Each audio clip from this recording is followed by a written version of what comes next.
So, on today's expose, we are talking about Celine Dion. And she's in this movie, kind of, I guess, in a way. And she is a supervillain created by Chris Claremont and Sal Buscema. She first appeared in New Mutants number 9 in November 1983. And she is a mutant. I guess she's like the oldest known human mutant. I don't know exactly what that means. So she's different from Apocalypse because she's a human mutant. Oh, yeah. I've never thought about it. But yeah, that's probably why they say that, because Apocalypse would be older than her. Right. Yeah. So, but yeah, I was he's not just really human anymore. Yeah. So, cool. But she has the powers of superhuman strength, endurance, speed, and reflexes. She can control fire and non-living materials. She can drain the life force of the lives of children of other beings. She has immortality, telekinesis, telepathy, and magical knowledge. She is essentially a psychic vampire. She was in the Hellfire Club. She was a person involved in that. And yeah, I don't know much about her, but she likes to wear black, and she's like brooding and dark, and she was also known as the Black Queen. And yeah, so tell me more if I missed stuff, which I did. No, you got the big parts, and yeah, okay.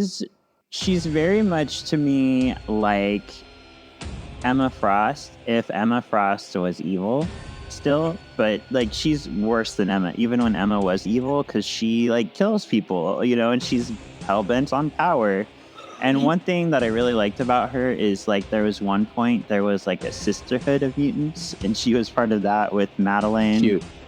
And Lady Deathstrike and some other characters. So she's been a pretty big mainstay as a villain in X-Men. Yeah, I have issues with her in this movie, so we'll talk about that later. Yeah. That's something. Yep. I go where I wanna go. Jean. Scott! Jean? Scott! I summon the Arctic winds! No more mutants! I summon the Arctic winds! No more mutants! I summon the Arctic winds! No more mutants! There's always more gators in the bayou. Don't get a Welcome to this week's Solving for X. My name's Shawn. I'm the ultimate excavationist. And I'm something of an X fan myself, Kevin. And we officially have our Minnesota hotel for Uncanny Experience. How exciting. We'll both be there. Come see us if you're going to be there. Ryan. Are you also going to the after party? I am doing something. Yes, there's things that I'm required to be at. I need to know what I'm supposed to.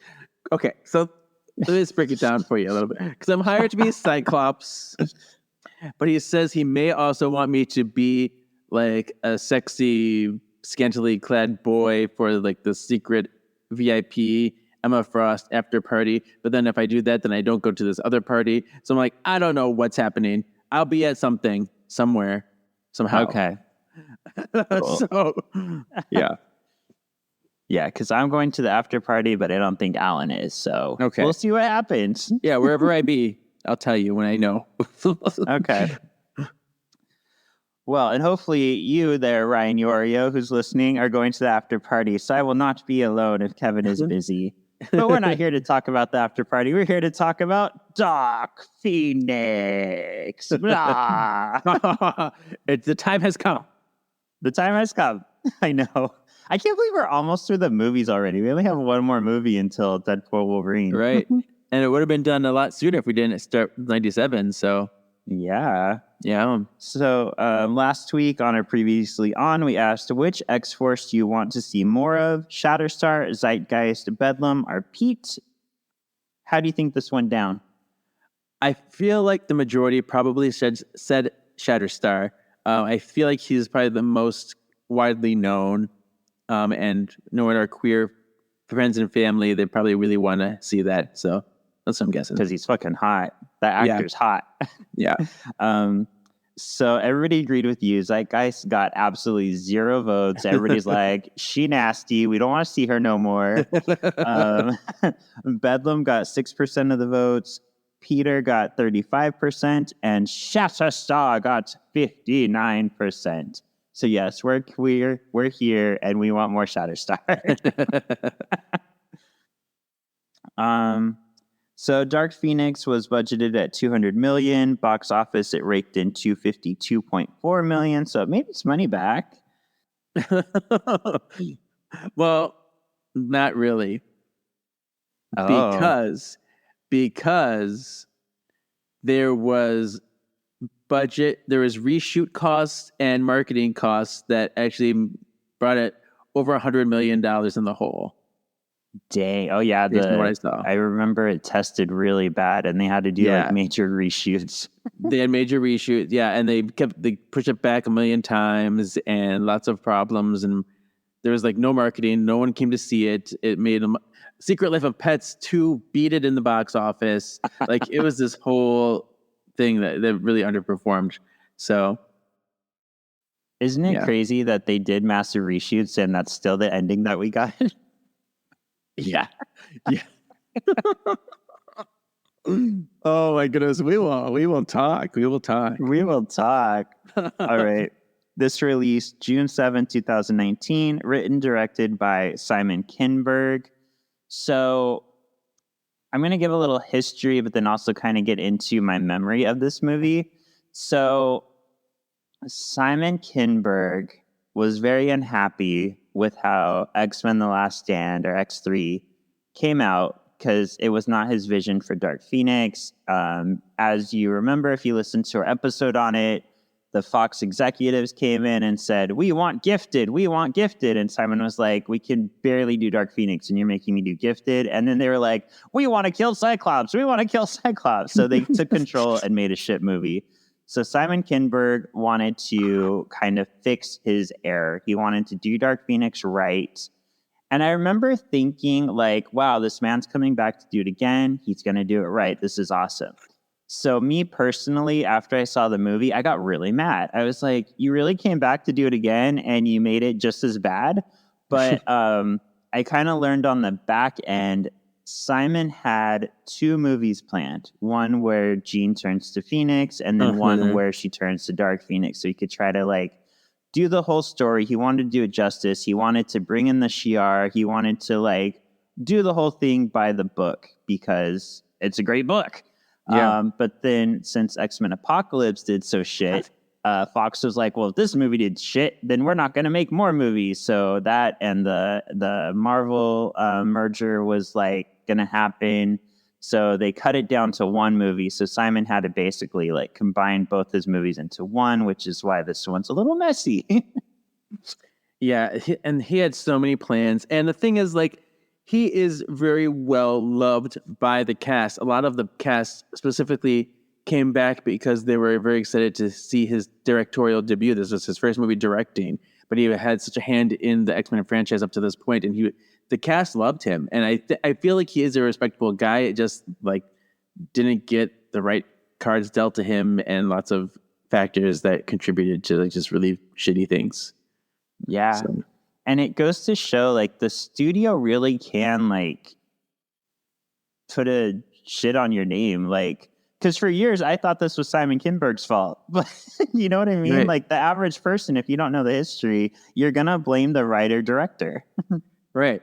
And he actually, this is the kind of stand-up guy he is too. He said, yes, this didn't connect with audiences. Put it on me. You know, he does take on that blame, even though he might not deserve all of it. He is, you know, willing to be that person that takes it, which is, I think, very admirable in a way too. So, yeah.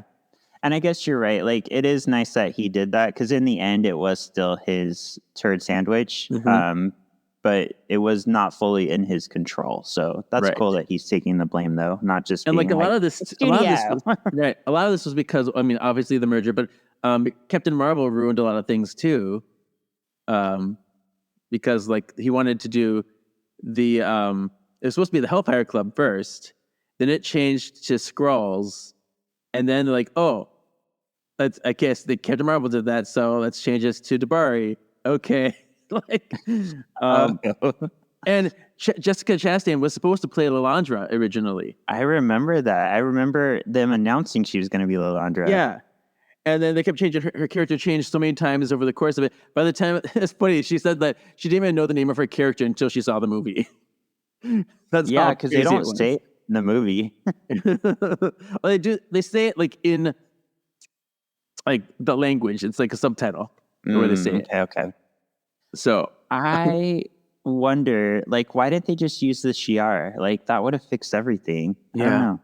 Yeah. Oh, well. Thanks. Oh, well. Shall we get into it? Shall we Let's do talk? it. Shall we I'm talk already, about how like, wonderful this spoiling movie is? things. I know. All right, let's go. Who goes? Moi, say moi. So scene 1. 1970. Oh, first I would point out the 20th Century Fox logo and the X goes on fuego. Yeah, fire. fires. It's a flaming X. Flaming X. Oh, that sounds. Oh, it's like a different movie I have a few altogether. flaming X's. No. Yes. But 1975, a young Jean Grey rides in the car with her parents. She uses her powers to change the radio. Well, first she's like, I want to change the channel. And the mom's like, well, when you're old enough to drive, you can change the channel. And then the channel changes. And then the mom's like confused, like, oh, did you do that, Jean? Quoi? I'm changing it back. Quoi? And then Jean and her mom get in a fight over the music as Jean's powers threaten to overtake her. She's like, I'm not doing it. It's not me. It's somebody else. It's something inside me, but it's not me. Oh, okay. Put that in your back pocket. The mom crashes, killing the parents instantly. Well, so we think, the parents. But we do have this Jean is protected by her powers. We see this like force field come over her and all the glass like bounces off of it. So she's completely unharmed. But she is left alone and upside down in the car with her dead parents. And this is super haunting because we see the reflection of her mom's face in the mirror. Yeah. And it's hard. It hurts. It's tragic. It is pretty tragic. But want to know something? I don't like it. I don't like it. The reason I don't like it is, I don't know, it's a little too tragic without saying a lot. Because the original story of Jean we talked about is Her friend. her friend was hit by a car and died, and Jean felt her friend dying because her powers manifested. Right. Which is so much more interesting to me, and that's kind of why Jean held back on her powers, because after experiencing that, you're not going to want to use your powers just in case you experience that again. So, and I feel like that is a much simpler, much subtler, but so much more powerful. Yeah, you know, it's you can say a lot more in that small moment than this. I mean, I feel like this is a typical thing, a very common thing we see in movies. Oh, my parents died in a car crash. Lily and James Potter died in a car crash. A car crash killed Lily and James Potter. But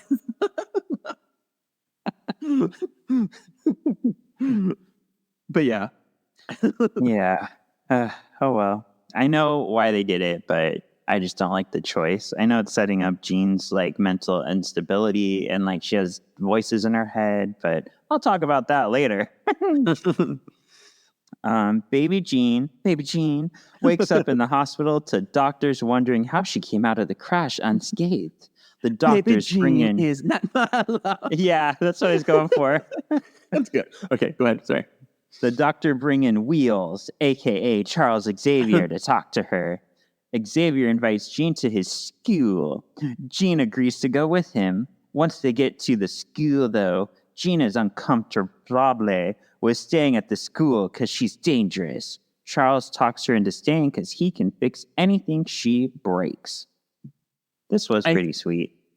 It's it's really nice. She's like, I can fix anything. But the part that's nice is like, she's like, he says something about like, but you don't need to be fixed because you are not broken. And that's definitely a way to get her win over her senses, because after everyone probably telling her that you are a danger, you're crazy, you're a mutant, you're weird, this is like, I accept you as you are. We can go from there.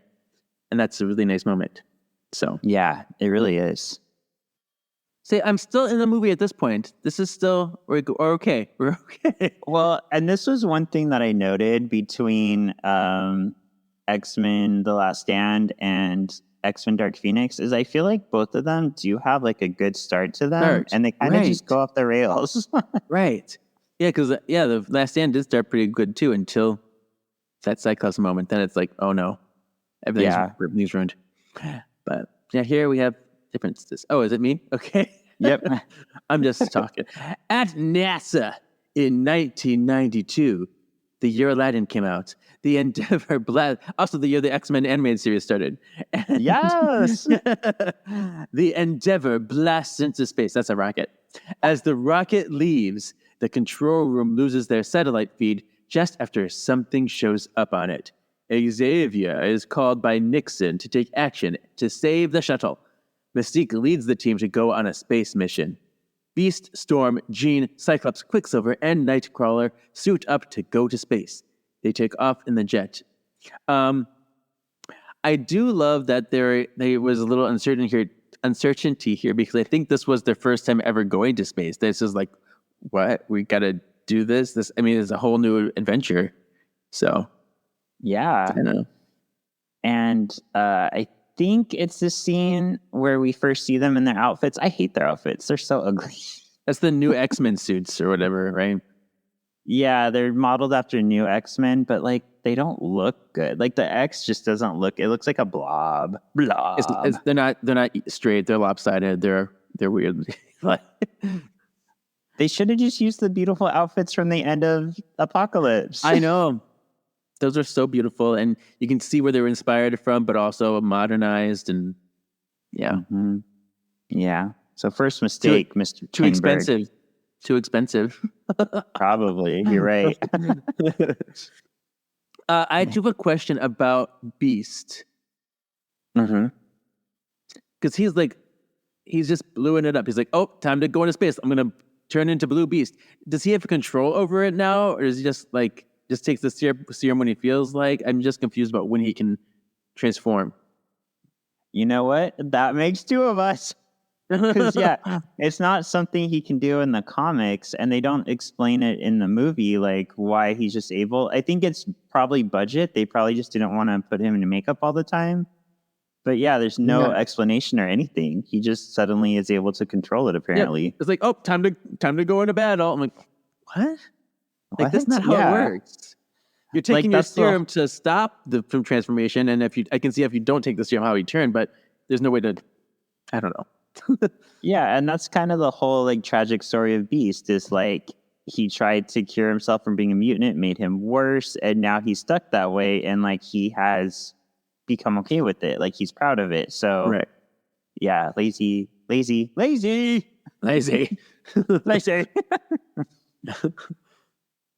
The world watches as the X-Men take off to save the Endeavor. Xavier goes to Cerebro to monitor the team from the safety of the manor. As the team enters space, they see the solar flare, quotations, and next to it, the Endeavor is spinning out of control. Mystique deploys Scott to blast the ship thruster to stabilize it. Nightcrawler and Quickie port into the shuttle as Storm stabilizes the pressure. Nightcrawler ports everyone to safety, but it is found out that the captain is still on the ship. This made me so mad. Xavier demands the X-Men to stay and save the captain. Nightcrawler ports Jean onto the ship. Kurt saves the captain as Jean holds the ship together. They risk everybody for just one man. One man. Right. Like, oh. I don't know. It was a little weird. I did like their use of powers here when they had to combine them to do different things with the ship. That was Yeah. fun. That was fun. You're right. But yeah, that was like really, really. But I think they had to do that so that there's this whole big confrontation later. Yeah. I mean, I definitely get that the whole theme of this is like Professor X is drunk on power and he's not taking any risks and he's forcing his students to. Right. Nightcrawler is forced to port out with the captain, leaving Jean. The solar flare enters Jean as she is left undefended and alone. Absorption. The ship explodes with Jean on it, but she is pieced back together, whole, floating in the abyss of the space. Nightcrawler teleports into space and retrieves her. Jean lives. She's like, is everyone okay? Ah, so happy. She asks to go home, and the Blackbird flies back to Earth, where they are celebrated by the people. Oh, and speaking of Earth, today is 626 Day when we're recording this. Happy 626 Day, Stitch! 626! 626. Alan and I both bought a 626 Day pin from Disney. Apparently, they're like selling out fast. We got 2 out of 3. Yay! Did it have Stitch on it? Yeah. Good. How dare you? Of course, that's Stitch. Good. But he got the cuter one, but that's fine. I just didn't want to buy the same exact one.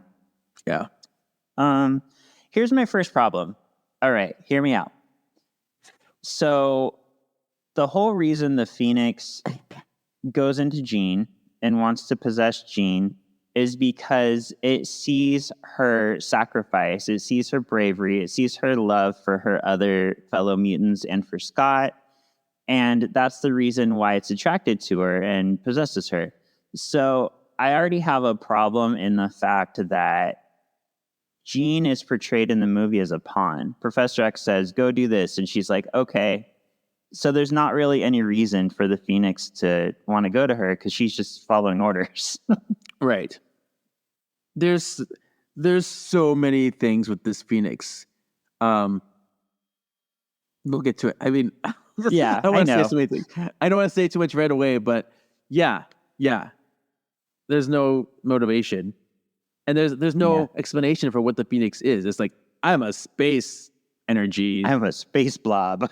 I'm a space blob that says I'm just power. Just your power. Nothing else. Yep, I'm just lazy power, just wandering around.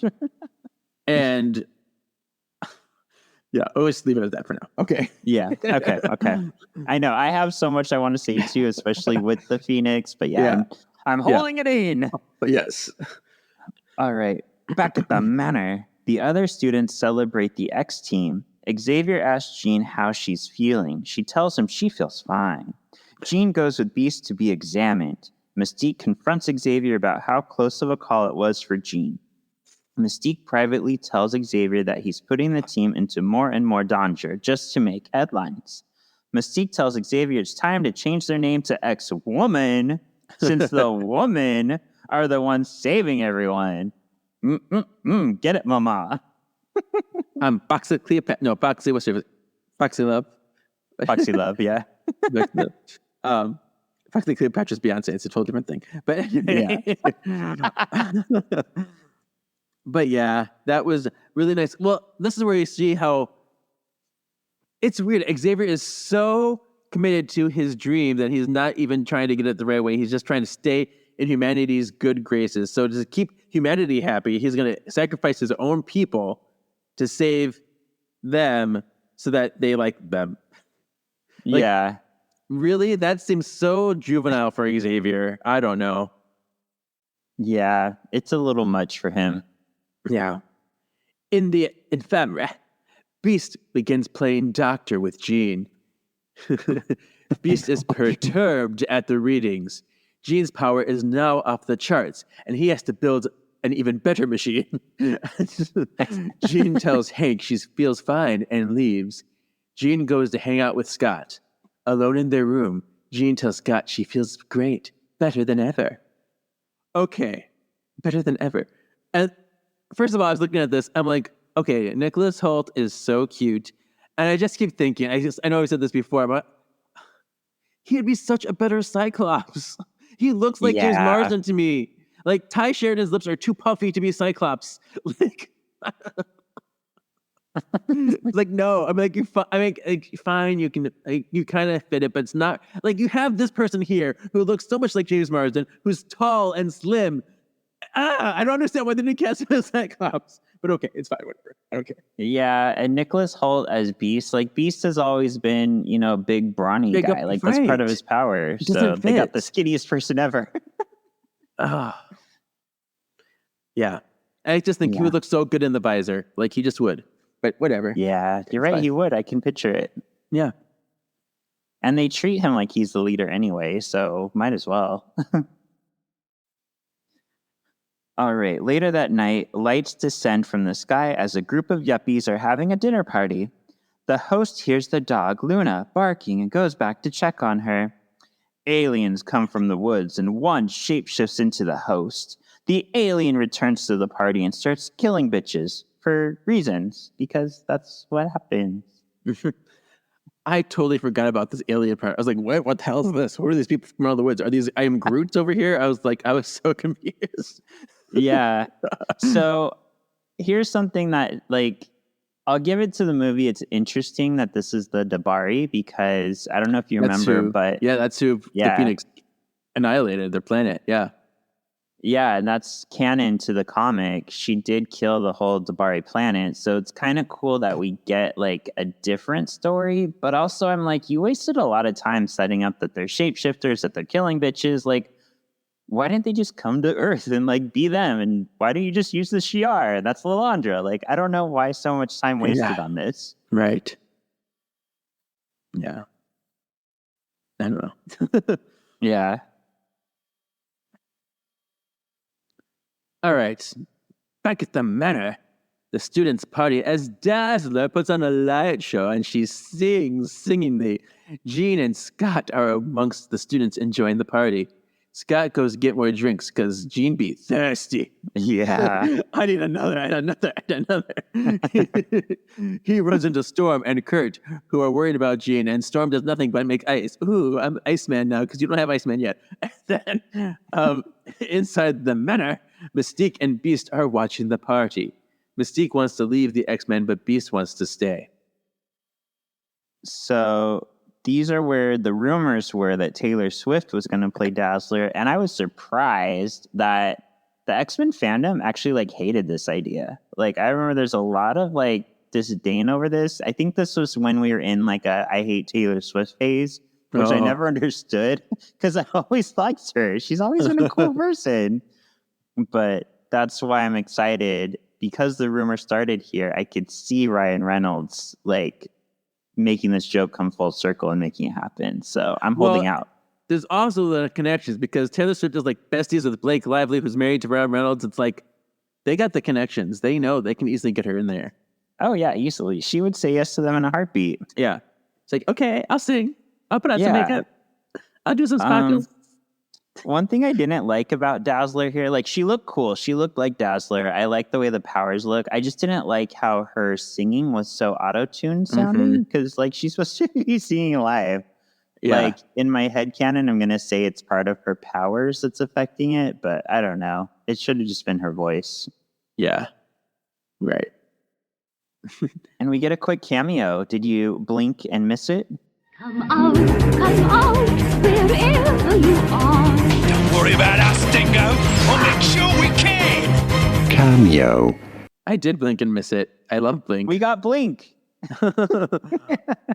Was she pink? So it's hard to see. I think she's pink because she opens a portal and runs out of it with another student, but it's totally nighttime. Yeah, it's nighttime, so it's hard to tell like many details. Yeah. But keep that in your back pocket because we do have another cameo that involves Pink that makes me really excited. Okay. All right. Oh, and here's another cameo coming up. At a summit with the President, Xavier is recognized for managing the team who saved the Endeavor. Like, he really didn't do shit, but he's getting all this attention from it. While at the... Sorry. Oh, yeah. I have a note in here. I have a note of this in this woods thing that Match was in it. Oh, Is yeah. Match Yeah. Blink? Match with the fire. Yeah, I read that matches in the movie, but I missed them. So that makes sense that they'd be in the woods. Yeah, it was. He did like a little fire thing, and that was it. Okay. So okay. there's another one. Okay, sorry. Yeah, yay. While at the manor, Scott tells Jean the other students are calling her Phoenix. I hate that. The other students are calling her Phoenix. What? What? That's so stupid. Where would they even get that from? Right. And I guess, like, I don't know, to this movie's credit, like, she never really does turn into, like, the Phoenix that we know. Like, the fire never forms the Phoenix. But I don't know. I guess in Apocalypse it did. Yeah. I don't know. It's just messy. It's messy. Yeah. But they're calling her because she died and came back to life. So, yeah. Okay. Jean begins to heat up and lose control of her power. Her power activates and she pushes everyone away. At the summit, Xavier feels Jean's power and immediately leaves to check on her. So, I actually missed it. I actually found this online, but cameo, Yeah. Chris Claremont was at the summit. There he is again. Back How do again. I always miss Chris Claremont?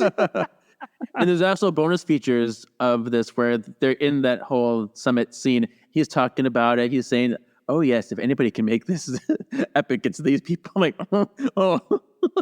Uh-oh. But yeah, he's there. Cool. All right. Xavier gets back to the manor late. He rushes to Jean to find her asleep. He leads Mystique and Beast to Cerebro. Xavier reveals for the first time he is unable to see inside Jean's mind. He uses Cerebro to amplify his power. Even then, he has to crank up Cerebro to the max.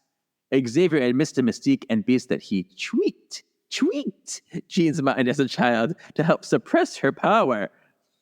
Jean begins to awaken with Charles in her mind. Xavier tries to calm Jean, but she overtakes him. "Get out of my head!" and starts to remember everything. Xavier's suppressed. Jean forces Xavier from her mind, knocking him out.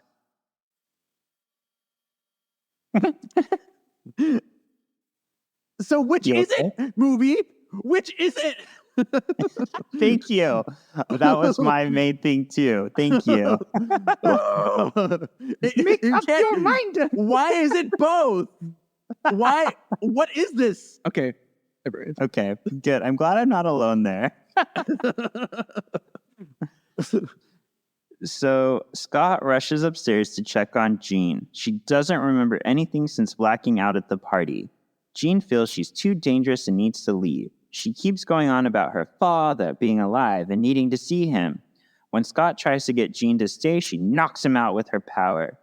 Down below the school, Xavier tells Mystique that Jean is changing. Scott comes down to tell them Jean is leaving to see her father.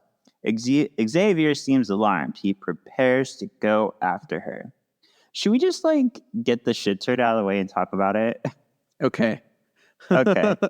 I'm with you, because I feel like the movie is trying to mix the Ultimate X-Men idea of this being Jean's multiple personalities, which matches what happened in Apocalypse when the Phoenix showed. But then we're having this cosmic force, which is just this big blob floating through space, enter her. So, where is this power coming from? Exactly. And I feel like if we're going to go with the fact that it's Jean's mind that's creating the Phoenix, then it totally negates the cosmic force and totally shits all over the Phoenix force, because it's just this blah energy. And how did it destroy the Dabari homeworld if it's just this energy that roams around the space? Did it inhabit somebody else? I don't know. It just ouch. There's they add all these elements and we don't get a fleshed out Phoenix. We need to know what the Phoenix is and kind of what Phoenix, even we know it's an energy, but the personality that's there is personality. It learns from humanity. And it kind of does take on a persona of sorts. And here, there's nothing. It's just a dead space of nothing that we can even fathom or put a finger on. And it's not meaningful. Yeah, and like this whole multiple personality thing, like if you gonna set that up, do that. Like, I don't know. Yeah. Too many variables. And I remember I was so mad, and I talked about this in Apocalypse, but how did the Phoenix manifest through Jean in Apocalypse if she doesn't have it until the beginning of Dark Phoenix? Like, it just, this is your own, these were your own movies, Simon Kinberg. Like, you worked on them both. You knew this continuity. Like, I just don't get it. Like they're trying to retcon the Apocalypse. I mean, I can see why you would want to do that, but I was with, I mean, we didn't love the Phoenix erupting there either, but I was with it at least. It made sense to me in that moment because he's like, let it go. Let your power out, Jean. It's in you. I kept it at bay from you, but now you can release it and know your power. And it was a conscious choice that Jean made. I have thoughts at the end of that about conscious choices to accept that power. But yeah. We'll get into that at the end later too. But yeah. Okay. Good. Well, we got that out of the way. Yeah. Is it me? Okay. Yes, 13. Meanwhile, the Yuppie Patrol are on the hunt for the Phoenix. We find out that they are the Dabari, a remnant species from a planet destroyed by the Phoenix. And they watched it go into Jean, apparently. Let's just sit here. No one notices that ship there. Just hanging out. They plan to harness the power of the Phoenix in order to resurrect their kind on Earth, making it their new home. So to me, this is like a weird story element. Like, this thing killed our whole planet, so now we want to be friends with it and use it to make our planet again. By killing everything. Yeah. Oh well. All right. Jean goes back to her childhood home to search out her father. She meets him at the door, but he doesn't seem happy to see her. I also find it's funny, like, he's been hiding all these years in the house that she grew up in, and she never knew he was there.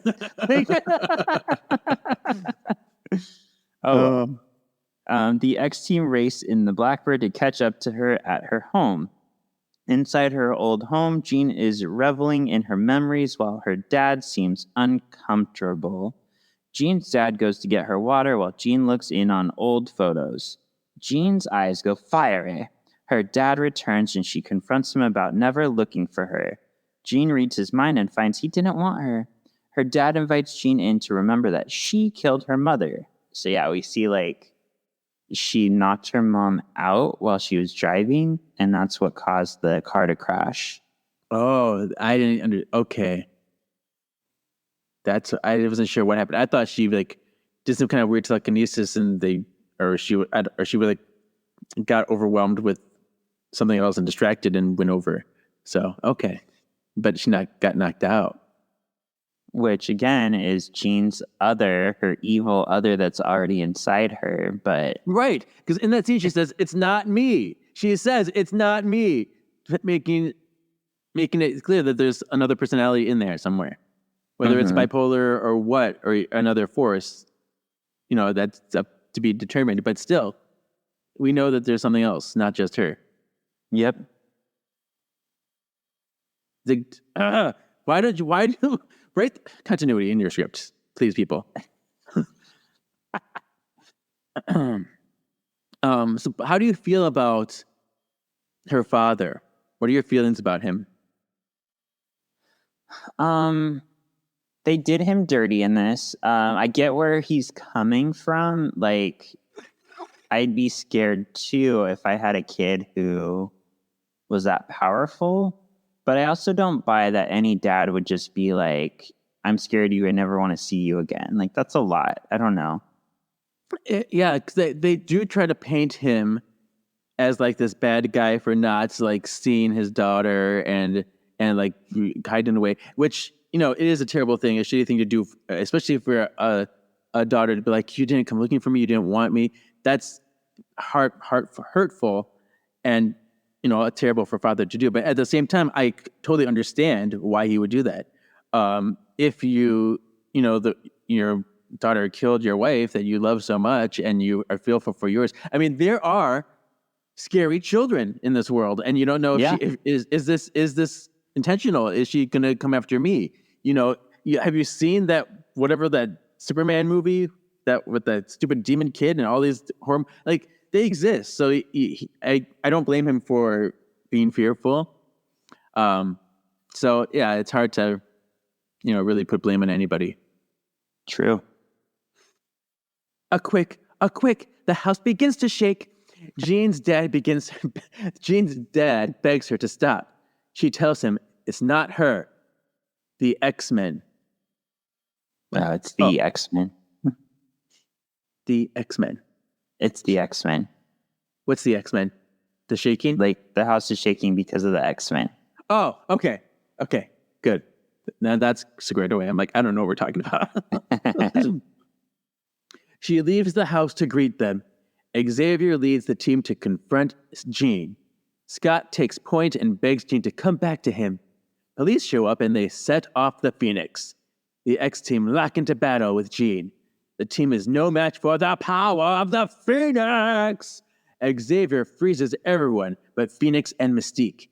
Mystique tries to get through to Jean, but Phoenix blasts her away. Mystique is impaled by detritus. What? What is that? Detritus. It's like What is loose, like rubble, basically, like strewn about. Oh, I was like, wood. Wood. Yeah. Detritus. Detritus. I want to name my daughter that. Anyway, Jean starts good. How's that for your daughter?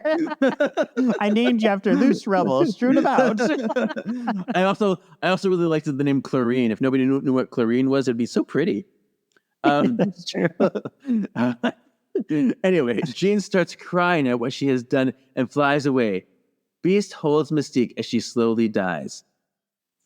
I have problems with this scene. So do I. To me, the Cyclops scene from X-Men 3, this is the point where everything goes wrong. Yes. This scene, I put in my notes, Mystique dies stupidly. It's stupid. I just hate everything about it because it's so like random, like just a random outburst, which, she's pro to them here, but then Jean's like walks up, she's like, oh no, sorry, bye. Sorry. And then there's this whole awkward silence where everyone is just staring at her. And like the thing is, this isn't emotionally sophisticated enough. It's not, it's just so subtle and everyone just kind of sits there staring and like very little tears. It's just so quiet. Like I want some outrage. I want some like really balls to the walls crying over here. And it's just like, does anybody even care? Yeah. Well, and to me, like, it's a little too easy. Like, Mystique has been kind of bitching about leaving the X-Men, and then because she doesn't leave the X-Men, she gets killed. And it's just kind of like, I guess, obvi in the way it's been written. I don't know. It just doesn't carry a lot of weight, like you said. Yeah. Like, and it's just weird because it's the part where she's like, oh, Gina, I'm coming to help you. There's a deleted scene where she says, it's Gina, I can talk her down if I get close to her. And it's just like, of all the things that would cause an outburst, that is like the weirdest thing to cause an outburst. Yeah. Like that makes no sense. But yeah, not great. I'm glad you feel the same way. Yeah. Like, I feel like we should have gotten something more like X3. I never thought I'd say something like that. But the way, like, Professor X died in that, like, slowly being, like, pulled apart, like, something like that would be more interesting if Mystique was, like, trying to yell and get her point across at Jean as she's being pulled apart. Like, that would have held some weight and meaning. Yeah, because the thing that gets the Phoenix angry is when, you say things that are very forceful or combative or, something that she might find insulting, but nothing that Mystique was doing was any of those things. Oh, you know what should have happened? Mystique should have shifted into Jean's dad and like calmed her and told her like it's going to be okay. And when Jean realizes Mystique, she should have then gone into an outburst because how dare you use my dad against me? Yeah, and just the deception, and that's where it would have been. Mm-hmm. Oh, see, yeah. Well, see? I mean, I wouldn't have backed myself into this corner if I wrote this. I would have written something better, but yeah, that would have been better. Yeah, it's so dumb. Yeah. The Blackbird sadly flies home to the manor. The X-Men carrying a wounded Pietro and a dead Raven. They have a funeral service for her. As Kurt, Aurora, and Scott come back into the manor, the other kids ask if Jean killed Raven. Scott tells them it's true, but Jean is not in her right mind. He vows to find her. Later, in Jean's room, Aurora confronts Scott. She tells him that Jean is evil, and he needs to accept that. Yeah. And they're like chubby kid with the students. She's like, did they kill her? Did she kill her? I think that kid is in Pen 15. If you ever saw the Hulu show Pen 15. Oh, I did not. I meant to, but there's so many shows. I know. It's very short. It's very funny, but I think he was in that because I recognize that kid. Okay. Secondly, we have Storm he say something like, sometimes you want to believe people are something they're not. But then in the end, it's too late before you realize who they really are. And I saw someone that really liked that quote. It's okay. I don't know if it's something that I love because it's very subjective and it could really hurt people if you keep thinking people are pretending to be someone else that they're not when they're just trying to be themselves. It could get you into trouble. But I'm thinking when Storm said this, I think she was wondering. I wonder if she was thinking about Apocalypse when she said it. Oh, that's a good point. Because that would have been made. Yeah. And I feel like this is the beginning of another thread that doesn't go anywhere. The idea that like some of the X-Men are on Jean's side, some of them aren't. Like I think this could have been really interesting if it was carried out throughout the movie, but this is like the only time anyone really talks about this. Mm-hmm. Oh, me. Yeah. Hank is in the kitchen. Xavier comes to visit him. He reveals that he first met Raven in this very kitchen. Hank blames Charles for Raven's death. He blames Xavier for suppressing Jean's powers and memories. And he's like, are you going to admit it? Are you going to admit it that you were a horrible person and you did something wrong? And Hank tells Charles that Raven was right. Charles is endangered to the X-Men. Yeah. So, and then he's like, and then Charles just tries to like say something, whatever. He's like, oh my God, you're not even going to admit it. And he's, I'm going to smash this water glass over. It was a very good scene. This is what we needed in the death scene. One of the few good moments of this movie was this scene. So there you go. I agree. And this is like an idea that's been explored a lot in the comics that like, yeah, Charles is a human. He makes mistakes, but on the level that he makes mistakes, it can have catastrophic consequences. So yeah, I do like this Charles thread, even though it's not always perfect in the movie. Yes. As Jean is alone and afraid in an alley, the police are investigating her home. The Dabari enter Jean's home to speak with her father. They ask Jean's dad about her childhood. When Mr. Gray refuses to tell them anything, the Dabari lady begins to torture him for the info. Oh. How sad. What a sad character. Yeah. She was like, oh, your language is so much more easier to understand when you're not screaming. Yep. But yeah, do we know if he was killed here or is he tortured? I guess we don't really know for sure. Yeah, we don't know for sure. I assumed he was killed just because, like, the way she, like, twisted his chest, it looked very painful, but I don't know. And I think they can absorb memories. They don't really show this, but I think there's, like, deleted scene where they can, like, actually touch you and absorb your memories and stuff. So she was hoping that he could tell them, but, like, oh, I just could kill you and absorb your memories instead. Yeah. All right. Jean finds herself on a small island of mutant farmers. Genosha! For reals! Yeah. Out comes Magnus to greet her. They go inside to enjoy a spot of tea. Eric demands to know, whose blood is it? I hope this isn't Chris's blood on Jean's shirt. I always love that with the first Resident Evil game. I hope this isn't Chris's blood. And it became a running joke. That was such a bad good game. Yeah. Luckily, I played the second one first. Let's just put it at that. Okay. Yeah, that original one, amazing. You almost were a Jill sandwich. Oh,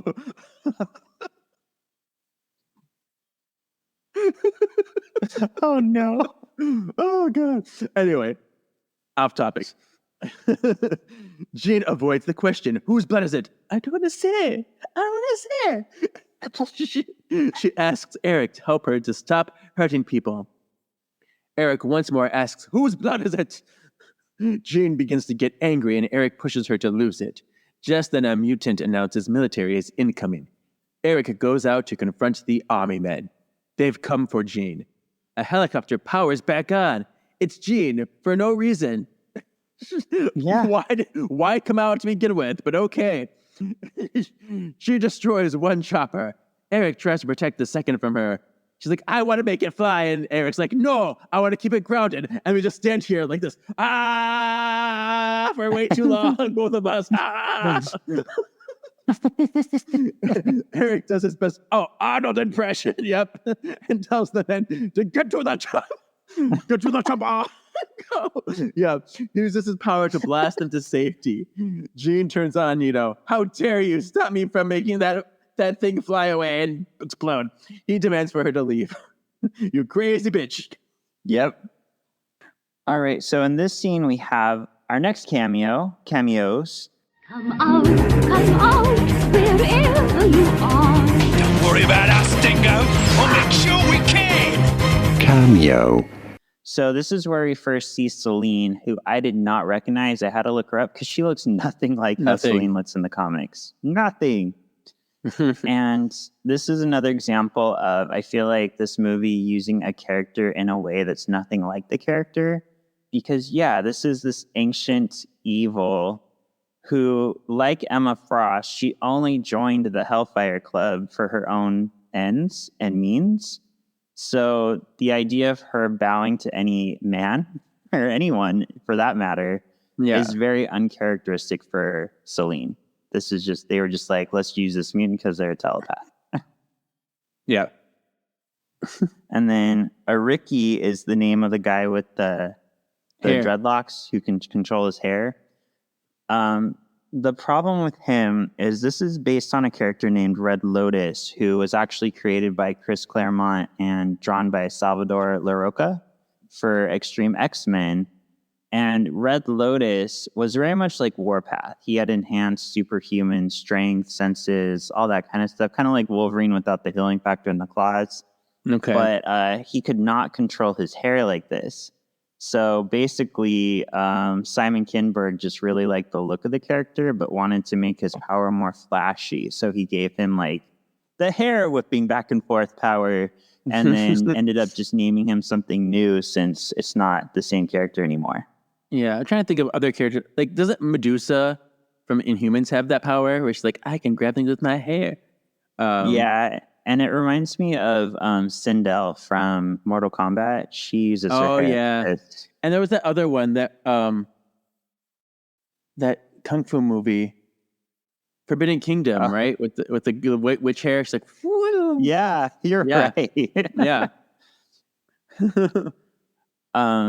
Real quick, off topic, but not because it's X-Men. I don't know if you've heard. I'm so excited. Chris, our friend Chris, messaged me really excited.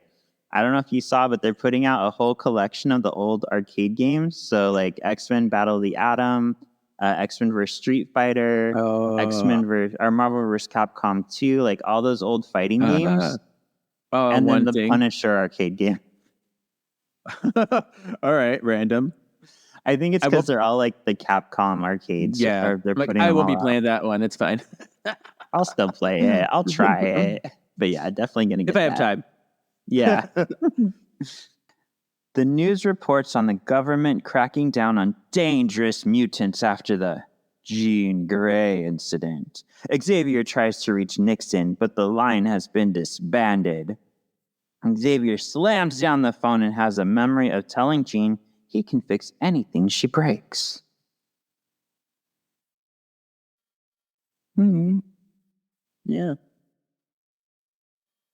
At a local bar, Wook, the Wook. Jabari queen, Vook you. enters.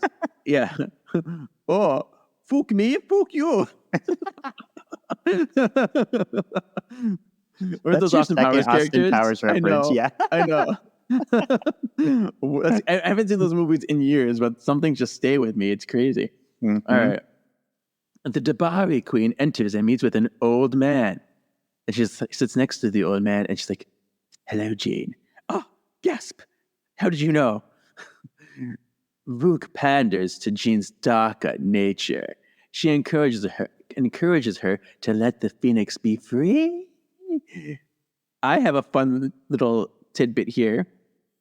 Tell me. The show that's on the TV that she's watching is Picket Fences, where the show that Holly Marie Combs first started on. Wow. Of course you noticed that. It's crazy. I'm like, they didn't show anything with Holly in it, but that's the show that she was on. So That's so random. funny. Yeah. Scott barges in on a sleeping Xavier and tells him Hank is not in his scheduled class. Back on Genosha, Nito watches as the Blackbird lands. It's Beast! He comes to ask Magneto to help him find Jean for Raven's sake. Hank reveals to Eric that Jean killed Raven. Eric tells Hank if he finds Jean, he will kill her. Hank lets Eric know. That's the idea. We gonna kill a Jean, this person we've known our whole lives, or her whole life. We're just gonna kill her because of one thing she did when not completely in control. Yep. No one was hurt yet, but they were. Yes. All right. Jean and Wook Yu walk the streets of New York. Wook takes Jean to a mansion which houses the Dabari. Very hellfire-ish, but not, because it was going to be this, but not. And now it's not, and now it's this. One of the Dabari clandestinely tells his men to get the others. They need to be prepared to kill Jean if she loses control. Vuk shows Jean that the force that entered her in space was an ancient cosmic force that I don't have a name for, but the same force that killed their planet. Now the Dabari are on a mission to harness the power. Vuk tells Jean she is the first one to be able to harness the power. See, and this makes me think, like, as I was watching this, I was like, they should have just dropped the whole alien thing. And if you're going to have Selene in the movie, just make her part of the Hellfire Club and just have her be the character that's, like, pushing Jean to be evil. You know what I mean? Just have Right. her be the Emma, since you already killed Emma. Right, and she was supposed to be kind of a hybrid of Emma, too, I read. So, Yeah. Oh, you mean Vuk? yeah. Yeah, I could tell they were trying to make her Emma with the hair, but Yeah. just have Selene do it. Yeah. Oh, Celine. It's totally Celine. underused. I'm bald and I get thrown off a train for some reason. Anyway. I know, that was weird. And Eric's like, all right, oh, Selene. Bye. Oh my goodness. Yeah. Back on Genosha, Eric asks Hank about Raven's death. The two men connect over their love for Raven. Eric's henchwoman Celine comes over and tells them there has been a Jean sighting. Eric gets the garb from under the bed. Meanwhile, back at the manor, Xavier has located Jean with Cerebro through Eric. Yes. Xavier tells Kurt and Aurora only him and Scott will confront Jean. Scott interrupts the professor and invites them along. The professor psychically gives Kurt their destination. They teleport just in time to stop Magneto. Beast, Eriki and Celine from moving in on Jean. Eric vows that Jean will die, and the two teams lock into battle. She must die. Xavier and Celine engage in a psychic battle as Eriki and Beast fight the remaining X-Men. Yeah, that happened. See, the thing is about this movie too, like the fight sequences, they're so inconsistent. Some of them are really bad and not interesting at all, and some of them are okay, but like just inconsistent. Like I zone out a lot of this in this movie. I was watching like I don't know, I don't care. Like Yeah, I really couldn't tell like what part I fell asleep in because I didn't remember anything after Mystique. To be honest, like yeah, I I kept think looking I like just oh my God. blocked everything out. Yeah. Well, it's so. Well, I'll talk about when I get to my end feelings, but yeah, zone it Okay. out. Inside the townhome, Vukio and Jean prepared to join the fight. Outside, Nito pulls up a subway from underground. He uses it as a barrier to keep himself safe from the X-Men as he confronts Jean, which I had problems with because subways are hollow, so it's really easy to like just walk through it. But whatever. Okay. The Phoenix emerges and easily dispatches Nito, destroying his helmet and casting him out. Cyclops ricochetingly stops Celine, freeing Kurt to port Xavier into the townhome. Xavier meets Vukio for the first time and is disturbed by her. Jean demands for Xavier to show his faith to his beliefs and to walk to her. When he refuses, Jean uses her power to make him. Xavier invites Jean into his mind where he relives strong memories with her. Jean begins to cry and sets Xavier down. Luke steps in to try to reassert control over Jean. Okay. We totally glossed over the very exciting, but not so exciting line by Cyclops. It's like, I will fucking kill you. The only fucking in this movie that, but he said, I'm just like, okay. Like it came out of nowhere. It was stupid. It was awkward. It was weirdly placed. Like it's not threatening. It sounded stupid. So it sounded idiotic. It sounded like a kid like saying it like what I said. I'm like, oh, I don't know. I agree. It's so far out of Scott's nature to ever say something like that it just doesn't work for him. Well, even like it's weird for Scott, but like even if someone else said it in that context, in that space, it just didn't feel natural. It wasn't written to be said there. So. But yeah, it was a big deal apparently. Oh, because I said the thing. And then here I put because of the mansion and like the gold and stuff. I'm like, Goldilocks lives.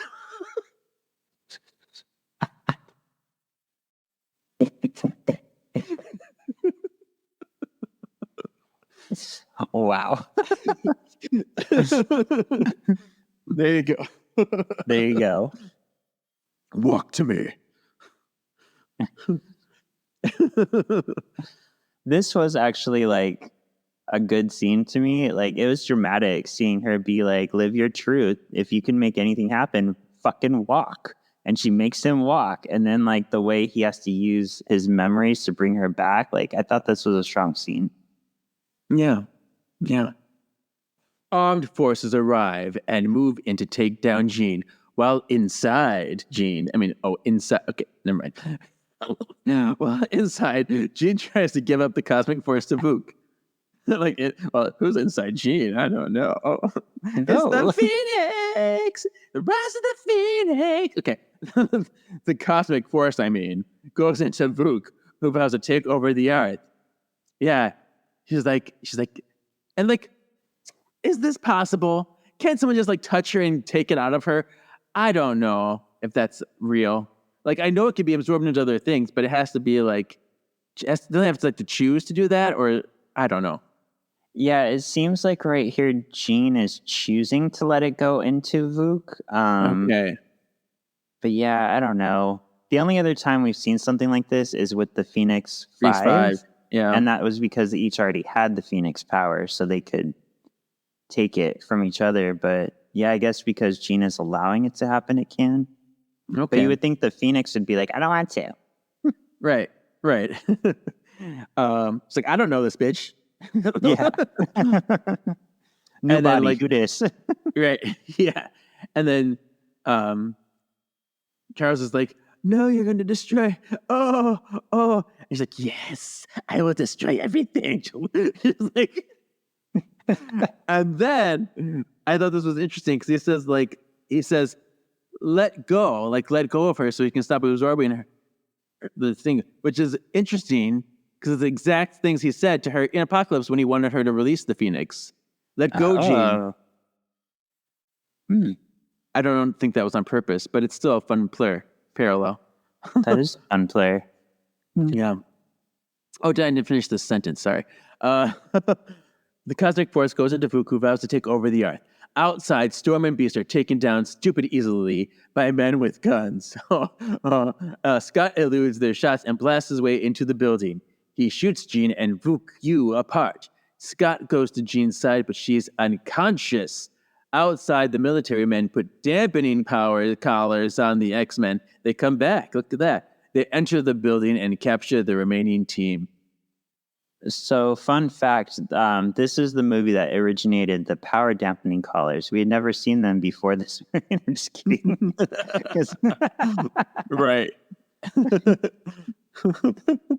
So, yeah, this scene was very like, and then the military comes and they take out all the X-Men very easily. I was like, really? That's the fight? So much of these fights, I'm just like, nothing. This means nothing to me. None of this fight means anything. True. Vuk Yu wakes up on a rooftop where she was thrown during her battle with Jean. She looks down upon the policemen as they pack the X-Men away. The X-Men find themselves on a prisoner train.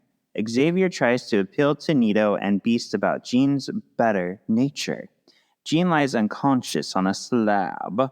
Scott uses Raven as a symbol to coerce Eric and Hank to behave. A helicopter flies by overhead to find the train is being infiltrated. The Dabari attack. They take down the chopper and invade the train. And then this was inconsistent to me because like there is one Dabari on top of the train who gets shot like once and dies. But then there's a lot of times we see the Dabari getting the shit shot out of them and they're like, I'm fine. Yeah. I don't know. Maybe some are more powerful. I don't know. Yeah. You're a weakling. Weighing 98 pounds. Better get that super soldier serum.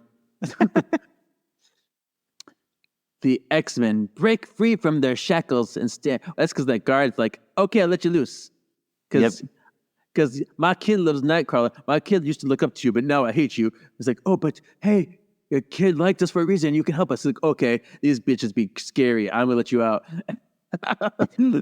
So there's a whole little storyline there. And then they stand up to the Dabari, like, here we go, ready for action. We're all standing in the middle of the train car. Xavier commands Scott to take him to Jean as Storm lets loose. Beast goes to the train rooftop to help Storm. Nightcrawler witnesses a guard dying and loses his shit. It's like, this is the guard that I talked to, I bonded with. I'm going to get you. I'm going to break your necks and stab you with my tail. Blah, blah, blah, blah. He goes on a killing spree.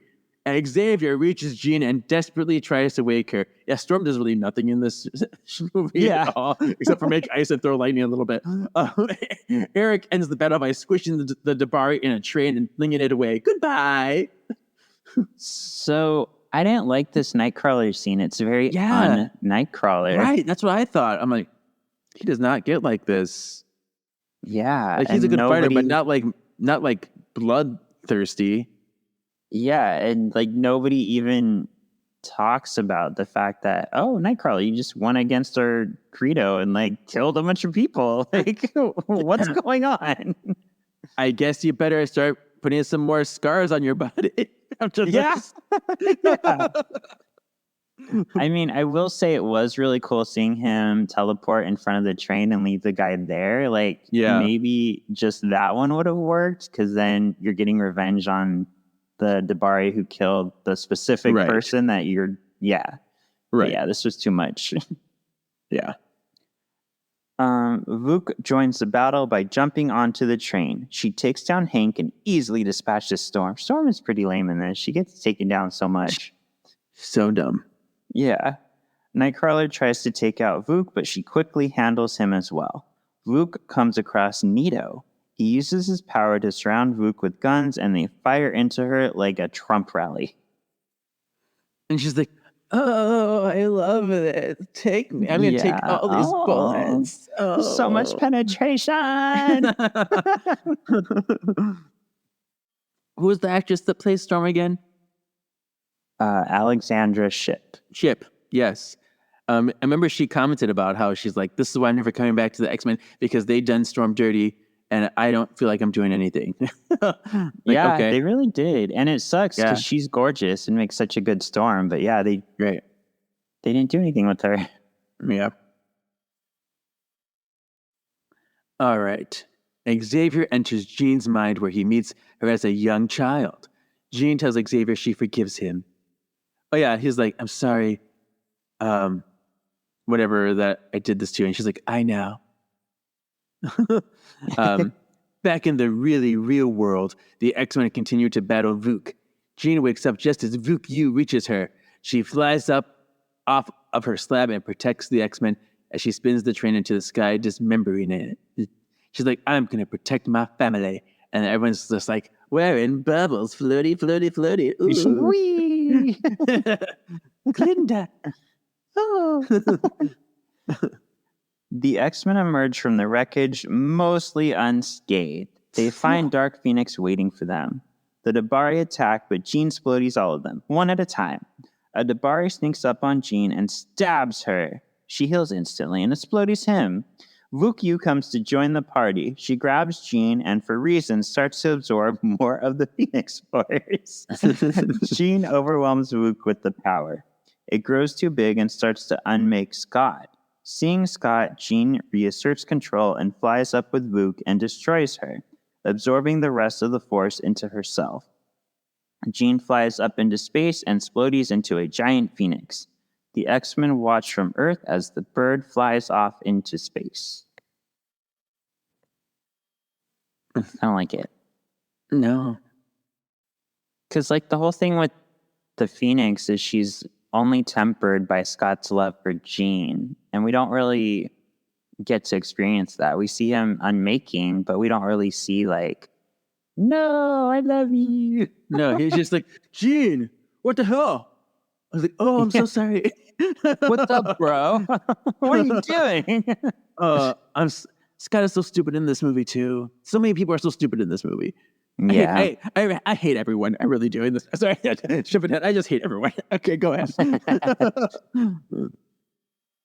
Oh, it's me. Sorry. Yep. Later, Scott visits Jean's grave. The school moves on without Jean. Headmaster Beast walks through the school to his office where he has a picture of Raven.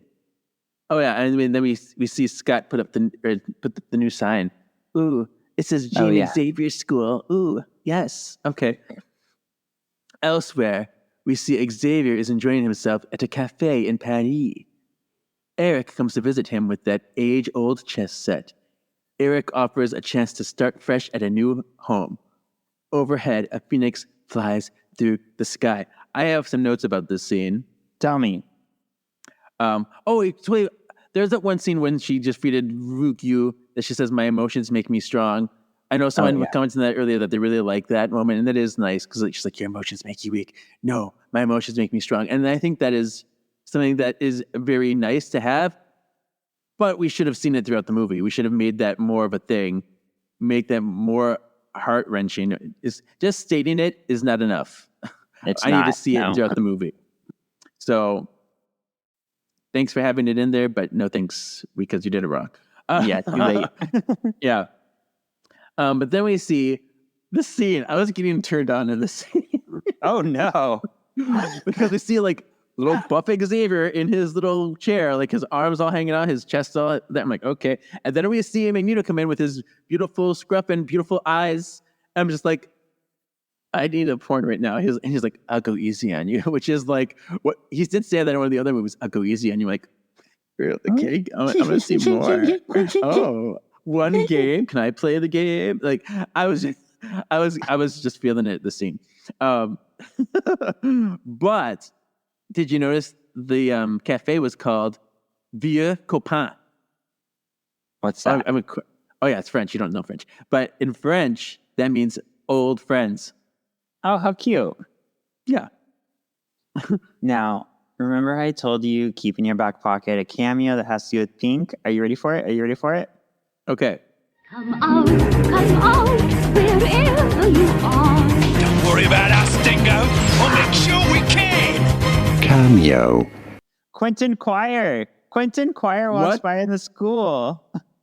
Oh, like where? In Paris? No, yeah. Okay. When, like, in the school after Beast goes to his office, like, you see a pink-haired little guy with, like, horned-rimmed glasses, and it's totally, like, in the style of Quentin's hair, where it's, like, that middle, like, kind of faux hockey look. So that made me very Oh. excited. I love Quentin. Cool. Yeah. Does he have pink glasses on too? I don't want the pink glasses. I love the pink glasses. No, they're black glasses. Just So the pink black hair. ones? Okay. Yeah. They're like peace. Kevin, Oh, yeah. we made it through all the bad movies. Oh my gosh. We did it. Oh my gosh. And I think we really don't like this movie because it only took us an hour, 18 minutes. Like, usually it takes us much longer to get through these movies. Yeah. Yeah. All right. So tell me how you feel about it and then rate it for me. Britishly bitchin' like Emma, pretty cool like Iceman, Australian Wolverine, you kind of love but kind of hate it. Fat and sweaty like Jubilee, unspeakable like X-Men Origins, Deadpool. Okay. Let's see. Let's talk about this. Before I get into what I think about this movie, I have to ask, how did this film further the X-Men franchise? Is this movie necessary? Because I don't think so. No concept is introduced in this movie that we haven't already seen before in other movies. I do like the criticisms of Charles that his actions can be questionable and that he is fallible and that he is a flawed character too. But even that has already been explored before in movies. You know, we've seen that when he was in his drunken state and his, Days of Future Past, and so we've seen that. I mean, maybe not to this extreme. These are choices that we can see in his current school days, but still, it's not as needed. The biggest problem with this movie is that Jean wasn't active in the majority of her decisions because she didn't choose to take any of this on, and essentially, she is just a puppet in this entire movie. She's a shell of a character. I mean, Sophie Turner did her best. Like, I feel like the actors in here were talented, but they were wasted in the script. And then her, we talked about how Beast and Magneto, she's being blamed, which doesn't make sense to me because it wasn't her as a character, it wasn't Jean, it was this other force. And then the origin of the Phoenix doesn't make sense. We talked about that ad nauseum. Because it can't be both a cosmic force and a dormant personality. So this movie thinks otherwise, apparently. But that. So basically, this movie is bland. It's a basic script. It's inconsistent action sequences, shallow and unmotivated characters. I don't remember it being this annoying. I remember liking it better the first time I saw it. I don't know why. Maybe just because the first time, just maybe the first time experiencing it. I know I didn't love it, but I thought it was better than this. Because it's bad in the worst way because it's not fun. Like, it's played seriously, and everything is just kind of happening. So I'm not really invested. I hate everyone for the most part of this movie. The poor actors are trying. I mentioned they're good. They're trying, but everything in this movie is forced and awkward to me. It's like it doesn't vibe, doesn't gel. There are some moments that are nice. We talked about the moments that are nice, but they're fleeting and random to me. And I'm not even so much angry with this movie as I am just bored. I do think it might be it's better than Apocalypse because I think I'm more angry at Apocalypse, but at the same time, I feel like Apocalypse was more entertaining to watch. So I don't know how I would place it. I don't know what I gave. What did I give Apocalypse? I think we both gave it Unspeakable. Yeah, we both gave it Unspeakable. I'm gonna give this Fat and Sweaty, like Jubilee, because I don't think it's like, what's the word? Complete like heresy, but it's not interesting, it's not entertaining, and it's just kind of there. So be Fat and Sweaty. Okay.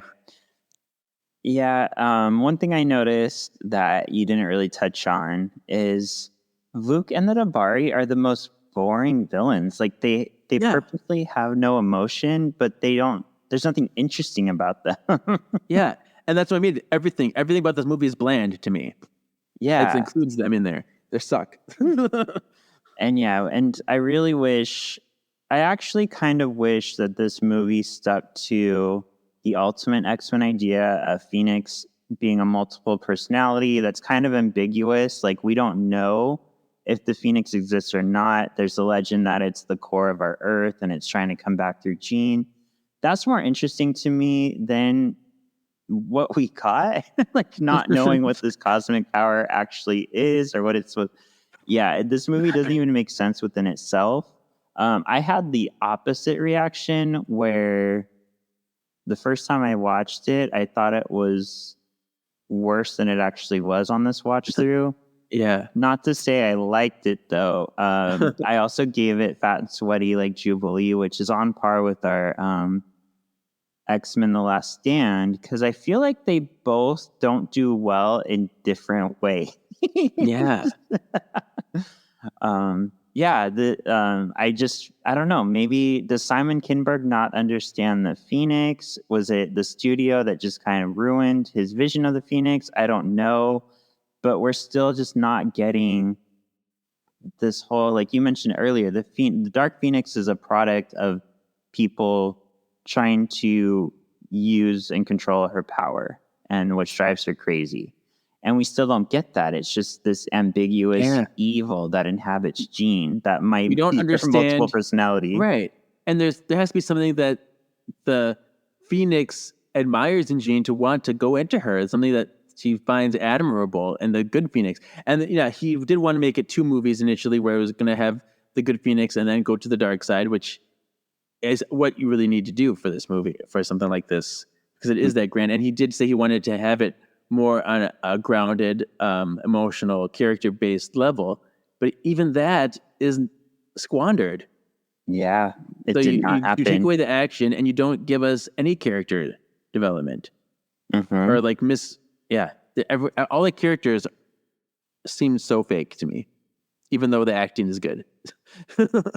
Yeah, it's crazy that they got, Oscar Isaac, Jessica Chastain, Michael Fassbender. They got all these huge actors, and it's kind of like Star Wars. These huge actors are squandered on these like badly written roles. Yeah. Oh, well. But yeah, so we did not like it. Who would you say is the MXP? I don't even know. I don't even know. I'm gonna, I guess, Mystique, because she was good in her part, her confrontation of Xavier. She was trying to help Jean, and she died before it got really terrible. So, yeah. I guess I'll say Scott. Like, out of everyone, he's the only one who kept on believing in Jean, and he's the one who got through to her, kind of, in the end, by falling apart. But yeah, that's kind of sad that like none of the characters really stood out. I just realized that. Like, even Phoenix doesn't really stand out in this movie, and she's in the title. Right. Like, I was bored by her, and I didn't understand the motivations. Like, just random outbursts for no reason doesn't make any sense. At least give us some trauma, and the trauma that you introduced isn't relevant to the Phoenix stuff. Yeah, and come to think of it, Dark Phoenix doesn't really do anything that dark or anything, because she only reacts, like you said, to the Dabari attacking her. That's the only time she ever does anything. Right. And it's not even action. It's not even good action. It's like, because I think about how they must have shot this. She's like, I'm the Phoenix. I'm going to stand here, put my arm out. You are disintegrated. You are disintegrated. Here's some power. It was like really basic, cheap movements, cheap stuff. Oh, my fire. Like, yeah. Yeah, and there's nothing to Jean's sacrifice, nothing to make you feel anything, especially if you already know the Dark Phoenix and know that she dies. You're just kind of like, oh, okay, it's happening. Nothing. And the characters didn't seem like they cared either. No. Death meant nothing in this movie. Nope. The closest thing that meant was the Beast and Xavier scene when he was angry. That's the only thing that had any glimmer. Yeah. So what would you say is the X factor? I didn't even write anything down because I couldn't think of anything. But I'll just say neat. They used the Dabari. Cool. Yeah, Xavier is flawed. Xavier is a jerk. That's a good one. Yeah.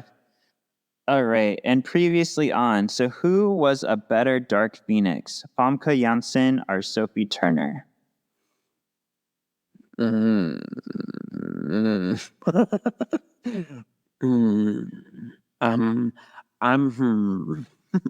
hard, huh? Yes. I'm trying to think. I'm going to say Famke, because even though it wasn't great, it was more accurate, in the sense that we see her motivations. Her outbursts made sense. She actually did seem like dark and crazy. Yes, she's just stood there a lot of the time too, but when she was doing stuff, it seemed to make more sense to me. Okay, that's fair. I actually said Sophie Turner, only because I feel like she was in the story a bit more. She did have a little more choice, but yeah, both of them got kind of the same treatment. They're just kind of a vehicle to this dark force. Right. Yeah. And they both just kind of, like you said, stand there and put their arms out.